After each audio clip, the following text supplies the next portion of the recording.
ਬੇਲੀਆ ਅਗਰ ਰਾਤ ਗੁਜ਼ਰ ਜਾਣ ਤੋਂ ਬਾਅਦ ਮਾਲਕ ਨੇ ਤੈਨੂੰ ਸਵੇਰੇ ਉੱਠਣ ਦਾ ਮੌਕਾ ਦੇ ਦਿੱਤਾ ਵਾ ਤੇ ਫਿਰ ਸਮਝ ਲਾ ਅੱਲਾਹ ਤਬਾਰਕ व ਤਾਲਾ ਨੇ ਤੈਨੂੰ ਆਪਣੀ ਪਹਿਚਾਣ ਕਰਾਉਣ ਵਾਸਤੇ ਹੋਰ ਵੇਲਾ ਦੇ ਦਿੱਤਾ ਵਾ। ਤੇ ਯਾਦ ਕਰ ਲਾ, ਮੌਤ ਸੁਗਰਾ ਤੋਂ ਬਾਅਦ ਤੈਨੂੰ ਦੁਬਾਰਾ ਜ਼ਿੰਦਗੀ ਬਖਸ਼ੀ ਗਈ ਆ। ਅਗਰ ਨਵਾਂ ਦਿਨ ਚੜਿਆ ਵਾ ਤੇ ਯਾਦ ਕਰ ਲਾ, ਇਹ ਦਿਨ ਬਦਲ ਕੇ ਚੜਿਆ ਵਾ, ਨਵੀਆਂ ਮੰਗਾਂ ਲੈ ਕੇ ਚੜਿਆ ਵਾ, ਨਵੇਂ ਖਿਆਲਾਤ ਲੈ ਕੇ ਚੜਿਆ ਵਾ, ਇਹ ਨਵੇਂ ਜਜ਼ਬਾਤ ਲੈ ਕੇ ਆਇਆ ਵਾ। ਹਰ ਆਉਣ ਵਾਲਾ ਦਿਨ ਨਵਾਂ ਬਲਬਲਾ ਲੈ ਕੇ ਆਉਂਦਾ ਵਾ, ਨਵੇਂ ਟਾਰਗੇਟ ਲੈ ਕੇ ਆਉਂਦਾ ਵਾ। ਤੂੰ ਵੀ ਮਾਜ਼ੀ ਦੀਆਂ ਤਲਖੀਆਂ 'ਚ ਨਾ ਫਸਿਆ ਰਵੀਂ। ਮਾਲਕੇ ਕਾਇਨਾਤ ਦੇ ਜਿਹੜੀਆਂ ਨਵੀਆਂ ਨੇਮਤਾਂ ਵਾ, ਨਵੇਂ ਮੌਕੇ ਆ, ਉਹਨਾਂ ਵੱਲ ਜਾਣ ਦਾ ਚਾਰਾ ਮਾਰ ਲਾ।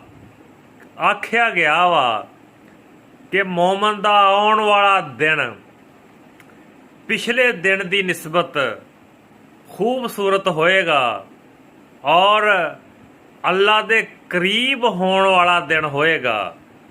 ਤੋ ਅਸਲ ਕਾਮਯਾਬੀ ਮਾਲਕੇ ਕਾਇਨਾਤ ਦੀ ਪਹਿਚਾਣ ਕਰ ਲੈਣੀ ਆ।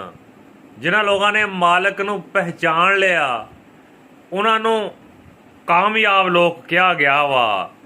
ਤੇ ਜਿਹੜੇ ਮਾਲਕ ਦੀ ਪਹਿਚਾਣ ਤੋਂ ਨਾ ਪਹਿਚਾਣ ਸਕੇ, ਮਹਿਰੂਮ ਰਹਿ ਗਏ, ਦੁਨੀਆ ਦੀਆਂ ਲੱਖਾਂ ਕਾਮਯਾਬੀਆਂ ਤੋਂ ਬਾਅਦ ਵੀ ਉਹਨਾਂ ਦਾ ਨਾਂ ਨਾਕਾਮ ਲੋਕਾਂ ਵਿੱਚ ਆ ਗਿਆ ਵਾ। ਫੈਸਲਾ ਤੂੰ ਆਪ ਹੀ ਕਰਨਾ ਵਾ, ਜੱਜ ਤੂੰ ਆਪ ਹੀ ਆ, ਅਦਾਲਤ ਤੇਰਾ ਜ਼ਮੀਰ ਆ, ਉਹਦੇ ਵਿੱਚੋਂ ਫੈਸਲਾ ਆਉਣਾ ਵਾ ਕਿ ਤੂੰ ਕਾਮਯਾਬ ਹੋਇਆ ਵਾ ਜਾਂ ਨਾਕਾਮ ਹੋਇਆ ਵਾ। ਕਦੀ ਕਦੀ ਸਾਰੀ ਦੁਨੀਆ ਹਾਸਲ ਕਰਨ ਤੋਂ ਬਾਅਦ ਵੀ ਲੋਕ ਜਦੋਂ ਵਾਪਸ ਗਏ ਨਾ ਮਾਲਕ ਵੱਲ, ਨਾਕਾਮ ਹੋ ਕੇ ਗਏ ਆ।